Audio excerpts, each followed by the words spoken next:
నమస్తే రమగారు. నమస్తే జయ. రమగారు, మనం సంక్రాంతి పండుగప్పుడు బొమ్మల కొలువు పెట్టుకుంటాం. రకరకాల బొమ్మలు ఒక థీమ్ ప్రకారం పెడతారు కదండి. అసలు బొమ్మల కొలువు యొక్క విశిష్టత ఎలా పెట్టుకోవాలి, ఎన్ని రోజులు ఉంచుకోవాలి? సంక్రాంతి పండక్కే కాకుండా ఉమ్. దసరాకి, దీపావళికి బొమ్మల కొలువు పెట్టే ఆచారాలు కూడా కనిపిస్తాయి. అవునండి, అవును. సంక్రాంతి పండక్కి బొమ్మలు అంటే ఎక్కువగా ఆంధ్ర ప్రాంతంలో బాగా పెడతారు. ఉమ్, ఉమ్, కొంతమంది పెట్టుకుంటారు ఇళ్లలో ఆచారం ఉన్నవాళ్ళు. ఇవేంటంటే బొమ్మలు అనేది మనము గౌరీ ఆరాధన, గౌరీదేవిని, పార్వతీదేవిని ఆరాధించే విధానంలోనే బొమ్మలు పెడతాం. బొమ్మలు ఎన్ని రకాలు పెట్టినా అక్కడ ప్రధానంగా చేసేది ప్రతిమా స్వరూపంగా మనం గౌరీదేవిని పెట్టి ఉమ్, గౌరిని ఆరాధింపజేస్తాం. ఉమ్. పిల్లలకి, ఆడపిల్లలు పుడితే 5వ ఏడు వచ్చిన దగ్గర నుంచి వాళ్ళతోటి గౌరీ ఆరాధన చేయించడం. మామూలుగా శ్రావణ మంగళవారం నోములు, కన్యగౌరి నోములు అట్లా పిల్లలతో నోయించే అలవాట్లు ఉంటాయి. అట్ల తద్ది, ఉండ్రాళ్ళ తద్ది అవును, చేయిస్తారు కదా అవునండి, ఆడపిల్లలతో. ప్రధానంగా బొమ్మలు పెట్టడం ఆడపిల్లలకి సంబంధించింది. ఉమ్. దీనికి ముందు ఏం చేస్తాం, మనం గొబ్బిళ్ళు పెట్టిస్తాం, సందె గొబ్బిళ్ళ పేరెంటం చేయిస్తాం. అవును, అవును. అట్లాగే ఏంటంటే ఇదంతా మనకి ఇప్పుడు పబ్లిషైజ్ అంటే సోషలైజ్ అవ్వడము ఇవన్నీ కూడా మనకి మామూలు అయిపోయినాయి జయ. అవునవును, అవునండి. ఇదివరకటి రోజుల్లో ఒక ఊరు నుంచి ఒక ఊరికి ప్రయాణం చేయాలంటే చాలా సమయం పట్టేది. ఉమ్, ఊళ్ళో ఉన్న వాళ్ళు కూడా రకరకాల ఇళ్ల పనులతోటి సతమతం అయిపోతూ ఉండేవాళ్ళు. ఉమ్. ఇంటి పనులు వీళ్ళకి ఆట విడుపుగాను, నలుగురిని కలిసేందుకు ఒక పద్ధతిగాను, తర్వాత పిల్లలకి వినయం నేర్పించే విధానంగాను, తర్వాత సంక్రమణపు రోజులు కాబట్టి ఈ కాలంలో శనగలు, పళ్ళు, తమలపాకులు, ఏదైనా బహుమతులు ఎవరికైనా ఇవ్వడం వల్ల మనకి విశేషంగా లభించే ప్రయోజనం దృష్ట్యా ఇలా బొమ్మల కొలువులు పెట్టుకోవటం మొదలుపెట్టారు. దసరాకైనా అంతే చూడు. అవును. మనం నలుగురు ముత్తైదులకు వాయనం ఇవ్వటం, ఏదో పసుపు కుంకుమ ఇవ్వటం, జాకెట్ బట్టి ఇవ్వటం, చీరలు పెట్టడం, ఇంకా నగలు, నాణ్యాలు, ఏమైనా అలంకరణ సామాగ్రి అలాంటివి ఇవ్వగలిగితే అది కూడా మంచిది, ఇస్తూ ఉంటారు. మంచిదే కదా. అట్లా ఈ బొమ్మల కొలువు పెట్టించే ఆచారం మొదలు పెట్టుంటారు. బహుశా అలా జరిగి ఉండొచ్చు. అయితే దీంతో పాటు ఏంటంటే థీమ్ ప్రకారం అంటే బొమ్మలు ఉంటే థీము, ఉమ్, బొమ్మలు చాలా ఉంటాయి. ఉమ్. బొమ్మలు లేకపోయినా కాసిన బొమ్మలు ఉంటే థీమ్ పెట్టుకునే ఐడియాలు ఉంటే అది కూడా. ఏమీ లేకపోయినా 4 బొమ్మలైనా తీసి బయట పెట్టి గౌరీదేవిని చేసి హారతి ఇవ్వటం అనేది ఒక రెగ్యులర్ పద్ధతి అన్నమాట. ఓకే. మనం ఎలా కావాలంటే అట్లా పెట్టుకోవచ్చు. అయితే దీన్ని ఏం చెప్తారంటే ఇంట్లో ఆనవాయితీ లేకుండా మొదలు పెట్టకూడదని ఒక సిద్ధాంతం. అవును, విన్నానండి. మా ఇంట్లో ఆనవాయి లేదండి మేము పెట్టమంటారు. అదే కాకుండా ఒకవేళ మనకు సరదా ఉంటే పెట్టుకోవచ్చు. కానీ ఈ ఏడాది ఓ 25,000 పెట్టి బొమ్మలు కొని పెద్ద కొలువు పెట్టి వచ్చే సంవత్సరం మేము షికారు వెళ్తామని బొమ్మలను వదిలేయకూడదు.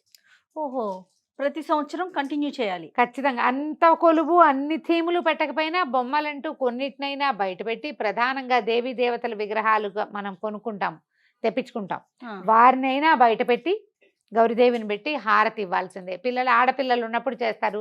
ఆడపిల్లలు పెళ్ళిళ్ళు అయిపోయి మగపిల్లలకి కోడళ్ళు రాక అయినా సరే తల్లులు బొమ్మలు పెట్టుకుంటారు. మా అక్కయ్యలు అట్లాగే పెడతారు.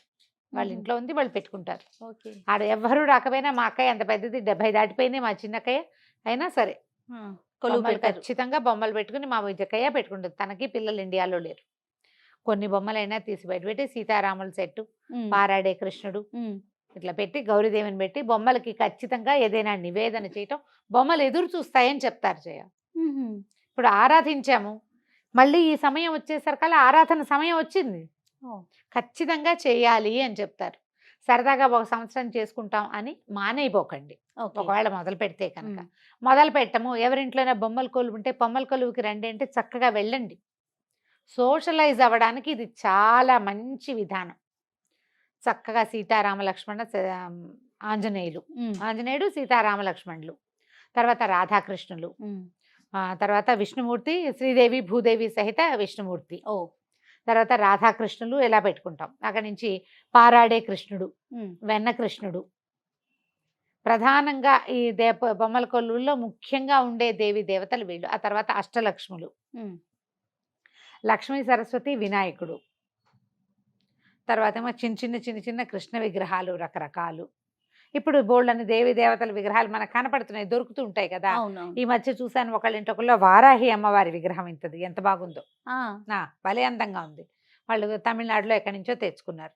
ఇట్లా బొమ్మలు పెట్టుకోవడం. అక్కడి నుంచి ఓ తోట, పార్క్ థీము, జూ థీము, పిల్లలకి సరదా ఉందనుకోండి థీముల ప్రకారం ఆ రకరకాల బొమ్మలు కొనుగోలు చేసి అవన్నీ మీరు అలంకారార్థం పెట్టుకునేవి, అలంకారంగా పెట్టుకోవచ్చు. 3 స్టెప్పులైనా పెట్టాలంటారు, 3 ఆ, వరుసలు, 3 అంతస్తులు వరుసలు. పెట్టుకుంటాం. 7 అంతస్తులు పెట్టేవాళ్ళం. ఉహుం. పెట్టి చక్కగా చాందినీలు అవి కట్టి దాని మొత్తాన్ని ఒక థీమ్ లాగా, ఓ రాధాకృష్ణులు, ఒక రాసలీల లాగా ఎలాగైనా చేసుకోవచ్చు. ఓ పల్లెటూరి వాతావరణం, మనకి కొండపల్లి బొమ్మలు అవి దొరికేస్తాయి. సరదా ఉంటే ఏటా చక్కగా బొమ్మల కొలువు పెట్టి నలుగురిని పిలిచి పేరెంటం చేసుకోదలుచుకుంటే ఎంత బాగుంటుందో చేయగలిగితే. భోగి పండగ ముందు రోజు కానీ, భోగి పండగ నాటి ఉదయం కానీ బొమ్మల కొలువు పెట్టుకుంటాం. సుమారు ఎన్ని రోజులు ఉంచుకోవాలి రమ్మగారు? అవి 3 రోజులు నియమం చేయాలి. భోగి, పండుగ, కనుమ. కనుమ నాడే మనం తీసేయదలుచుకుంటే కనుమ నాటి సాయంకాలం ఒక బొమ్మని వాల్చి పడుకోబెట్టి హారతి ఇచ్చి లాలిపాటలు పాడతాం. లాలిపాట పాడి ఈ పడుకోండి, మళ్ళీ వచ్చే సంవత్సరం తీస్తాం. లేదా 5 రోజులు పెట్టుకుంటాం. సంక్రాంతి పండగ అయితే 5 రోజులు. ముక్కనుమ మరుసటి రోజున ఏ శుక్రవారమో వచ్చింది అనుకోండి, పడుకోబెట్టడానికి పెద్దగా ఇష్టపడరు, ఇంకప్పుడు ఇంకొక రోజు ఉంచుకోవాల్సి వస్తుంది. అందుకని ముక్కనుమ నాడు పడుకోబెడితే బొమ్మల తర్వాత ఇంకో రోజైనా ఎత్తుకోవచ్చు. మనం ఎన్ని రోజులు స్థాపన చేసి ఉంచుతామో అన్ని రోజులు ఏదైనా పొద్దున సాయంత్రం నివేదన చేసి పెట్టాలని చెప్పి. నివేదన అంటే ఎలాంటివి మనం పెట్టాలి? పాయసం, పరమాన్నం, దద్దోజనం, చక్కెర పొంగలి, రవ కేసరి, సేమియా పాయసం, ఏ పాయసాలైనా సరే తీపి పదార్థం ఏదైనా. గౌరీదేవిని కదా మనం ప్రధానంగా ఇట్లా నిలువుగా గౌరీదేవిని చేసుకుంటాం. ఒక తమలపాకు మీద గౌరీని చేసి 3 బొట్లు పెట్టడం. ఈ బొమ్మలు ఎన్ని అంతస్తులు పెట్టామో మధ్యంతస్తులో మనకి చేతికి అందేలాగా పెట్టుకోవటం. బొమ్మల దగ్గర దీపారాధన చేయటం విధిగా చేయాలి. ఇది ఎలా చేయాలి అని ఒకళ్ళిద్దరు అడిగారమ్మా. అలా మా పద్ధతి అది కాదు అంటే మీకు ఏ పద్ధతి ఉంటే ఆ పద్ధతి ప్రకారం వెళ్ళిపోండి. పద్ధతి తెలియనప్పుడు ఇలా చేసుకోండి నేను చెప్పే పద్ధతి. ఏ పద్ధతి ఉంటే ఆ పద్ధతి ప్రకారం చేసుకోవచ్చు. ఓ దీపారాధన పెట్టడం, ఆ తర్వాత అగరబత్తులు వెలిగించి పెట్టడం. జాగ్రత్తగా మనం ఈ చెక్కలు చక్కగా అరేంజ్ చేసుకుంటావా? అవును. ఈ క్లాతులు వేసి అందంగా అలంకరిస్తాం. ఈ దీపం పెట్టేటప్పుడు కానీ, అగరబత్తులు పెట్టేటప్పుడు కానీ జాగ్రత్తగా పెట్టుకోండి. జాగ్రత్తగా పెట్టుకోవటం. అక్కడి నుంచి చక్కగా బొమ్మలకి ఏదైనా నివేదన చేసి కాసిన పళ్ళు, పాలు, తర్వాత ఇంకోటి ఏదైనా చేసి పెట్టి అన్న నివేదన చేస్తే మంచిదని చెప్తారు. గౌరికి చలవ, ఓకే, ఆడపిల్లలకి మంచిదని నివేదన చేయటం, ఆ ప్రసాదం పుచ్చుకోవటం. సాయంకాలం అందరినీ చుట్టుపక్కల వాళ్ళని మా ఇంట్లో బొమ్మల కొలువు పెట్టాం, హారతి ఇస్తాను రండి అని చెప్తాం. పిలవటం అదే హారతికి పిలవటం. బొమ్మలకు ఒకసారి పిల్లల్ని ఎవరైనా కూర్చోబెట్టి భోగిపళ్ళు పోసిన రోజున భోగిపళ్ళకి హారతి, బొమ్మలకి హారతి ఇచ్చి అందరూ చక్కగా కాసేపు కూర్చుని పసుపు రాయడం. అక్కడి నుంచి చూడు ఇలా పేరెంటం పిలవగానే ఇంట్లో ఉన్న చిన్నపిల్ల పెద్ద పిల్ల అందరూ కలిసి వచ్చిన వాళ్ళకి బొట్టు పెట్టడం, పాదాలకు పసుపు రాయటం. ఎంత వినయం వస్తుంది మరి. ఎవరి కాళ్ళైనా పట్టుకుని పసుపు రాయటం, చక్కగా పట్టుపరట్ల లంగాలు కట్టుకోవటం, అందంగా అలంకారం చేసుకోవటం, ఒకళ్ళ ఇళ్ళకి ఒకళ్ళు వెళ్ళటం. తర్వాత ఏమో శనగలు, అరటిపళ్ళు, తమలపాకులు ఇట్లా తాంబూలం ఏర్పరిచి ఇవ్వటం. చిన్న చిన్న బొమ్మలు ఏవైనా మనం తెచ్చి పెట్టుకుంటే చెక్క బొమ్మలు అవి పిల్లలకి గిఫ్ట్లుగా ఇవ్వటం. ఏటా కొత్త బొమ్మలు కొనాలి. ఒక సంవత్సరం కొన్నాము, మరుసటి సంవత్సరం కొలువు పెట్టేటప్పుడు కొత్త బొమ్మలు. మేము ఏడాదంతా ఎక్కడికైనా వేరే ప్లేసులకి వెళ్తే కొలువులో కానీ బొమ్మలు కొనుక్కొని తెచ్చుకునేవాళ్ళం. అవి కొలువులో పెట్టుకోవటం. మీరు పెడతారా రమ్మగారు? మా అమ్మ వాళ్ళ ఇంట్లో అలవాటు, మా ఇంట్లో లేదు, మా అత్తవారి ఇంట్లో లేదు, అమ్మ వాళ్ళ ఇంట్లో అలవాటు ఉంది. నేను దాదాపుగా నా పెళ్ళి కూడా 10-12 సంవత్సరాలు మా అన్నయ్య గారు అమ్మాయికి బొమ్మలు పెట్టి హారతి ఇవ్వటం వచ్చేదాకా. చిన్నపిల్ల 2 ఏళ్ళదే నా పెళ్ళికి. 10 ఏళ్ల పాటు వెళ్ళాను నేను. ఓకే, ప్రతి సంవత్సరం నేను వెళ్ళి బొమ్మలు పెట్టేదాన్ని. మిగిలిన పనులు, పై పనులు అంటే అది బొట్లు పెట్టాలి అవి దానికి నేర్పించేవాళ్ళం అనమాట. దానికి 12-13 సంవత్సరాలు వచ్చాక ఆ తర్వాత నేను కూడా బిజీ అయ్యాను. నేను వెళ్ళకపోయినా బొమ్మలు పెట్టేసుకునేది. ఓకే, ఎవరో ఒకళ్ళ వెళ్ళాలని పెట్టుకున్నాము. తర్వాత కూడా మా పెద్దక్కయ్యలు ఎవరో ఒకళ్ళు తనకు సాయం వెళ్తూ ఉండేవాళ్ళు, బొమ్మలు పెట్టడానికి వెళ్ళేవాళ్ళు. అదొక విధిగా ప్రతి సంవత్సరము వెళ్ళాను నేను. మా అత్తారి ఇంట్లో బొమ్మల కొలువు పద్ధతులు లేవు. మరి లేనప్పుడు మా ఇంట్లో అమ్మాయిలు కూడా లేరు కదా, అంచేత నేను పెట్టుకోలేదు. కానీ ఎవరైనా బొమ్మల కొలువు కానీ పరిగెత్తుకుంటూ వెళ్ళిపోతాను నేను అక్కడికి. నాకు అది చూడడం సరదా. బాగా చిన్నప్పటి నుంచి పెట్టుకున్నాం కదా. మా ఇంట్లో ఇంత పెద్ద కృష్ణుడు ఉండేవాడు, చాలా పెద్దవాడు, దాదాపుగా ఇంచుమించు 2 అడుగులు పైమాటగా ఉన్న పెద్ద కృష్ణుడు. ఆయన్ని మొదట నుంచోబెట్టి తర్వాత మిగిలినవన్నీ పెట్టుకునేవాళ్ళం. మా అక్కయ్యలు కూడా ఎక్కడికైనా వెళ్తే కుట్టికి బొమ్మల్లోకి అని కూడా నేను పెద్ద అయ్యాక కూడా పట్టుకొచ్చేవాళ్ళు బొమ్మలు. మా చిన్నక్కయ్యకి బాగా సరదా. మద్రాసి చెన్నైలో కుర్లగన్లో బొమ్మలు పెడతారు దసరాలప్పుడు. తన దసరాకి మద్రాసు వెళ్తే అప్పుడు మద్రాసే అనేవాళ్ళం. తప్పకుండా వాళ్ళ కొలువులోకి బొమ్మలు తెచ్చుకునేది, మాకు కూడా బొమ్మల కొలువులోకి పట్టుకొచ్చేది. మేము తిరుపతి అక్కడికి ఎక్కడికైనా వెళ్తే చిట్టి పొట్టి బొమ్మలు కింద రో అంతా అసలు కుప్పలు తెప్పలుగా నింపేసేవాళ్ళం.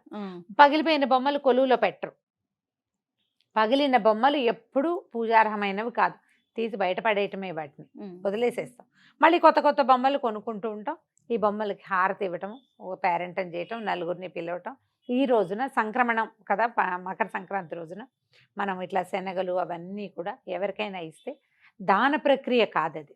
ఉమ్, ఈ ఇవ్వడం అనేది ఉంచా వాయనంగా ఇవ్వటం గౌరికి వాయనం ఇచ్చిన ఫలితాన్ని ఇస్తుంది. ఓహో. గౌరీదేవికి ఇచ్చిన ఫలితం ఇస్తుంది.